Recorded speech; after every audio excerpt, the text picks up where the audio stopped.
በመጨረሻም ተጠባቂ ዝውውር ሆኗል። ብሩኖ ጊማሬሽ ወደ አርሰናል የሚያደርገውን ዝውውር እንዲያጠናቅቅ ኒውካስሎች ፍቃድ ሰጥተውታል። ሕክምና ምርመራ በረራውን ለማድረግ እየተዘጋጀ እንደሆነም ዝነኞቹና ታማኞች የመረጃ ምንጮች ዘግበውታል።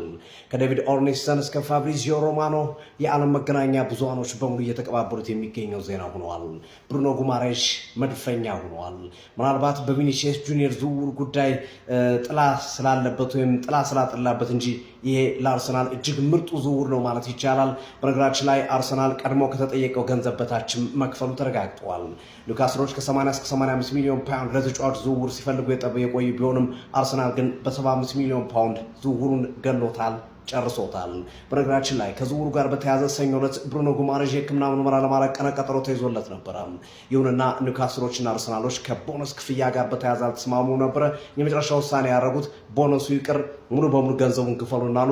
አርሰናልም እንደዛ ከሆነ ደግሞ ገንዘብ ቀንሱልን አሏቸው። ግማሽ መንገድ ከመጡ በኋላ አርሰናል 75 ሚሊዮን ፓውንድ በቀጥታ ለ28 ዓመቱ ብራዚላዊ የአማካይ መስመር ተጫዋች ዝውውር ለኒውካስል የሚከፍል ይሆናል። ብሩኖ ጊማሬሽ በሚቀጥሉት 48 ሰዓታት ውስጥ በአርሰናል ማሊያ እንደሚተዋወቅ ይጠበቃል። የተጫዋቹ ኮንትራት ጉዳይም ቀድሞ የተጠናቀቀ ጉዳይ እንደሆነ ይታወቃል። የግል ጉዳዮች እስከ 2031 ድረስ የሚያቆየው ኮንትራት በአርሰናል የሚፈርም ይሆናል። መድፈኞቹ እንግዲህ ይህ ዝውውር በተወሰነ መንገድ የመስተጓጎል ነገር እንደነበረው ገልጸናል። ያም ቢሆን ግን እርግጠኛ ነበረ ዝውውር እንደሚጠናቀቅ ደጋግመን ተናግረናል። በዚህ መሰረትም የብሩኖ ጊማሬሽ ዝውውር ወደ አርሰናል ተጠናቋል። ዌልካም ወይም እንኳን ደህና መጣህ በሉት አርሰናሎች ይመቻል። አሰልቺው የዝውውር ጉዞ ተጠናቀቀ። አርሰናል ብራዚላዊውን አማካይ ብሩኖ ጊማሬሽን በ75 ሚሊዮን ፓውንድ ለማስፈረም ከኒውካስትል ዩናይትድ ጋር ተስማምቷል። የ28 ዓመቱ አማካይ ወደ አርሰናል የመቀላቀል ፍላጎቱን ለኒውካስትል ያስታወቀ ሲሆን ከዚህ ቀደም የቀረበው ጥያቄ ቢያልፍም አሁን ሁለቱም ክለቦች ዝውውሩን በፍጥነት ለማጠናቀቅ ተስማምተዋል። አሰልጣኝ ሚካኤል አርቴታ ጊማሬሽን የመረጡት በከፍተኛ የኳስ ቁጥጥር፣ የጨዋታ ፍጥነትን የመቆጣጠር ብቃትና በመሪነት ችሎታው ምክንያት መሆኑ ተነግሯል። መረጃው በርካታ ብሩኖ ጊማሬሽ እንግዲህ ወደ አርሰናል ተቀላቅሏል። ሰዎች የአርሰናል ደጋፊዎች እንኳን ደስ አለን። በቃ በጣም እውነት ከእንቅልፌ ስነሳ ያየሁት የመጀመሪያ ዜና ነውና በጣም ጸዴ ነው። ብቻ ሂዊጎ ተብሏል። ለብሩኖ ጊማሬሽ 75 ሚሊዮን ፓውንድ አካባቢ ይከፍላል አርሰናል ለኒውካስትል። ይህን ቪዲዮ ለአርሰናል ደጋፊዎች በሙሉ ላኩላችሁ። እንኳን ደስ አላችሁ ሁላችሁም። በእውነት እኔ ሳይሆን ማለት ነው። በተለይ ደግሞ ራይስ ተጎድቷል። ያው ማለት መጮቱ አይቀርም። ብቻ ግን ራይስ እንደፈለገው እንዲያርፍ ያደርገዋል። ከዛ በተጨማሪ ደግሞ ራይስ ራሱ ኖሮ ከጊማሬሽ ጋር በቃ አርሰናል ሚድፊልዱ ኮምፕሊትሊ ነው ዶሚኔት የሚያደርግ። የምር ነው። በቃ እኔ ደስ ያለኝ ይህንን ዜና ሳይሆን የአርሰናል ደጋፊዎች እንኳን ደስ አላችሁ፣ እንኳን ደስ አለን። አስቡት ኔክስት ይር አርሰናል ወደፊት እንደፈለገው ነው የሚጮተው ማለት ነው። ይሄ ልጅ ራሱ ወደፊት መጮት የሚችል ሰው ነው። ይሄ ሶስተኛ የሜዳ ክፍል ላይ የሚያደርጋቸው ፓሶች በጣም ጸዴ ነው የዚህ ልጅ። ብቻ ግን ማለት ነው እኔ ኒውካስል ራሱ ይመቸኝ ነበር። ይሄ እንዴት ነው ይሄ ልጅ ማለት እንደ ራሞስ ነው ለኔ። በቃ ራሞስ ሌላ ቲም ሲሆን የምትጠሉት ከዛ ራሳችሁ ቲም ላይ እንዲሆን የምትፈልጉት ተጫዋች ነው። ምክንያቱም በቃ የሚረብሽ ሰው ነው። ይሄም እንደዛው ነው። ኒውካስትል እያለ ሌላ ቲም መሆኑ በጣም ያበሳጭ። ኒውካስትል ካደረጉት ሰዎች መሀል አንዱ ነው ይሄ ልጅ። በቃ ግን ራሳችሁ ቲም ላይ በጣም የምትፈልጉት ልጅ ነው። ብቻ አርሰናል ደጋፊዎች እንኳን ደስ አላችሁ። ብሩኖ ጊማሬሽ ቱ አርሰናል ሂር ዊ ጎ ማን በ75 ሚሊዮን ያስፈርሙ ነው። ለምንድን ነው በ75 የፈረመው ካላችሁኝ ማለት ነው 75 ሚሊዮን ፕላስ የፕሪሚየር ሊግ የወርቅ ሜዳሊያ ሲቀርብልት ይመጣል። ምንም ጥያቄ ቀጣይ ዓመት እዚህ ጋር ጎልድ ያለበትን ለመልበስ ሲባል በ20 ይፈርማል ሲባል ገብቷል አይደል? ማለት በ90 በ100 ምናን ካልሆነ አታስፈርሙትም። ማን ፕሪሚየር ሊግ የበላ ነው? ለምንድን ነው? ጥቅሙ እኮ ይሄ እኮ ነው። ቤስት የሚባሉ ፕሌየሮችን በርካሽ እናመጣ። ምክንያቱም ሜዳሊያ ያለን ገብቷል አይደል? ማለት በፕሪሚየር ሊግ ዋንጫ እየተደበደበ ነው እየተጠፈጠፈ ገብቷል። ሜዳሊያ ለማድረግ ሲል ብቻ ይሄ እነ ጋብሪኤል ምናምን ስላሉ መስሎ ነው አይደለም። በቃ የፕሪሚየር ሊግ ቻምፒየን ነን ገብቷል አይደል? ማለት 75 ሚሊዮን ምን አይነት ሳይኒንግ ነው? በስመ አብ። እንደውም ሼም ይዞን እንጂ 65 ነበር ያቀረብነው። እኔ ነኝ ኧረ ተው ይሶ 10 ጨምሩልህ ምናምን። ከ10 10 የምናደርገው የመጀመሪያ ሳይኒንጋችን ይሄ ነው። ገብቷችኋል? የክረምቱ ምን አይነት ሮቨሪ ነው ይሄ የኒውካስትል ካፕቴን ነው። ገብቷችኋል? 75 ሚሊዮን እኔ የሰውዬ 90 100 የሚወጣ መስሎኝ እየጨነቀኝ ነበር። ለምንድን ነው 100 የምናወጣው ምናምን ነገር እያልኩኝ ነበር። ገብቷችኋል? ሻምፒዮን ግን ስትሆኑ 75 ሚሊዮን ታመጣዋል። ገብቷል አይደል? ማለት ኔክስት ቪኒሲየስን ሄደን እንደውም አገጩን ሰርጀሪ ተሰርቷል። ለይሶዬ 100 ነው መንከፍላችሁ ከዚህ በላይ አንከፍልም ብለን እናመጣዋለን። እሱንም በፕሪሚየር ሊግ ይደበደባል። ብሩኖ ጊማሬሽ እንግዲህ ወደ አርሰናል። ለማንኛውም ብሩኖ ጊማሬሽ ምናምን አትበሉት።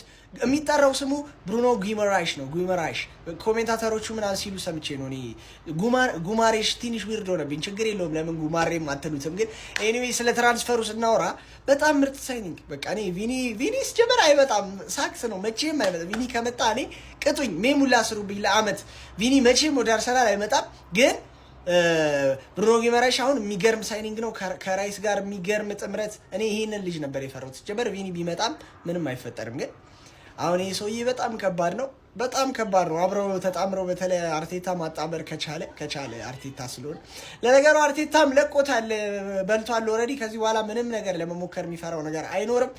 የሚገርም ሳይኒንግ፣ የሚያስፈራ ሳይኒንግ ነው። ምንም ማድረግ አንችልም፣ ግን እንደ ሊቨርፑል መና መቅረት አለ። እሱን ነው እኛ ደግሞ የምንፈልገው። 75 ሚሊዮን ፓውንድ ታውት። ሌላውን ነገር ያው ብሩኖ እኮ ቢቆይም የማታ ማታ ወደ አርሰናል ሂዊጎ መባሉ የማይቀር ነገር እንደሆነ ገብቶናል። እኔን ያልገባኝ ግን እንዴት ነው አርሰናል ብሩኖ በ75 ሚሊዮን ፓውንድ ብቻ ላይ ያገኘ ቻለው? እንዴ ይሄ ሰውዬ ማለት በፕሪሚየር ሊጉ ከቶፕ 6 ውጪ ምርጡ የመሃል ሜዳ ተጫዋች፣ የብራዚል ምርጡ የመሃል ሜዳ ተጫዋች እና ያገኘው በ75 ሚሊዮን ፓውንድ ብቻ ነው።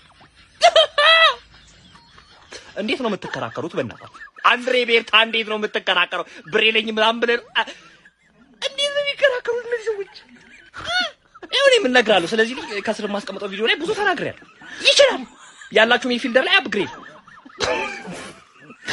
እና ብቻ የቦታን ነገር አደራ።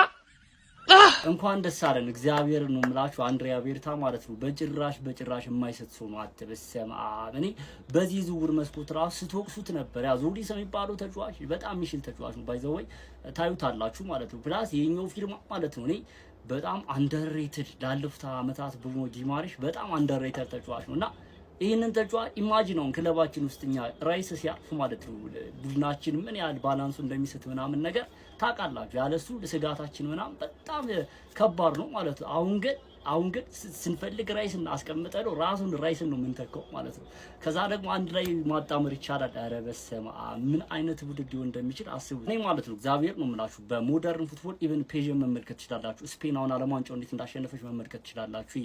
ከክንፍ ተጫዋቾች ይልቅ ማለት ነው ኢቨን ኳሊቲ ካላችሁ ክንፍ ተጫዋቾች ይልቅ ሚድፊልዱ ላይ በደንብ ኮንትሮል የተደረገ ቡድን ሚድፊልዱ ላይ ቢልድ የተደረገ ቡድን ምናምን በዚህ በሞደርን ፉትቦል ሞር ዶሚናንስ ይኖረዋልና የኛ ቡድን ደግሞ አሁን በቃ እንደዛ ነው። በቃ ሚድፊልዱ በጣም ኢዚ ኦዴጋርድ፣ ራይስ፣ ብሩኖ ጊማሬሽ፣ ዙቤሜንዲ በጣም አሁን ወደ ምንም እንኳን አት ኤንድ ኦፍ ዘ ሲዝን ወደ መጨረሻዎቹ ምናምን ትንሽ የሆነ ቅሬታ ቢኖረንም በጣም እሱ ራሱ በጣም ትልቅ ኳሊቲ ያለው ተጫዋች ነው። እዛ ላይ ሉዊስ ስኬሊ አለ፣ ሚኬል ሜሪኖ አለ፣ ጨዋታ ቀያሪ ከምንም ተነስቶና የአርሰናል ሚድፊልድ በጣም ስጋት ነው። በሻምፒየንስ ሊግም በፕሪሚየር ሊግም ኦብቪየስሊ ከዚህ በኋላ ማንም እንደኛ መሆን አይችልም ማለትና ይህ ፊርማ በጣም ያበደ ነው። ሂሩጎን እየጠበቅ ነው ኦልሞስት ተረጋግጧል። እኔ እንደሚመጣ ከዚህ በኋላ 100% ማለት እርግጠኛ ነኝ። ሀሳብ አስተያየታችሁን ኮሜንት ሴክሽን ላይ ምን ተሰማችሁ?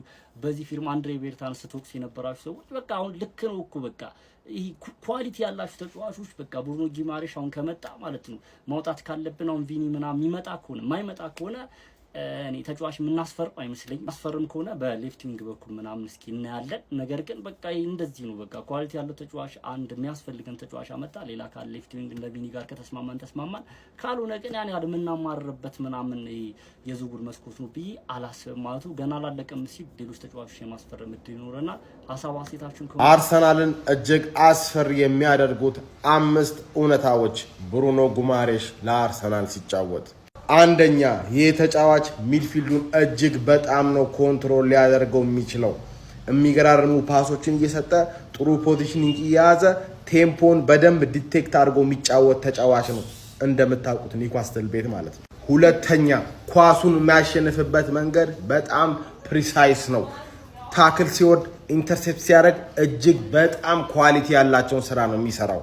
ሶስተኛ አታኩን ፕሮግረስ የሚያደርግበት ሁኔታ እጅግ በጣም አስፈሪ ነው። የተቃራኒ ቡድን ላይ ፎርዋርድ ፓሶቹ በጣም የሚያስፈሩ ናቸው። አራተኛ የሚፈጥራቸው ኪ ፓሶች በጣም አስፈሪ ቻንስ ክሬት እንዲያደርግ ያደርጉታል። አምስተኛ ሊደርሺፑ ያበደ ነው። በቃ ተቃራኒ ቡድን ላይ ኢንቴንሲቲን እየጨመረ ለቡድኑን ኮንፊደንስ እየጨመረ የሚጫወት ተጫዋች ነው። አስጊ ነው።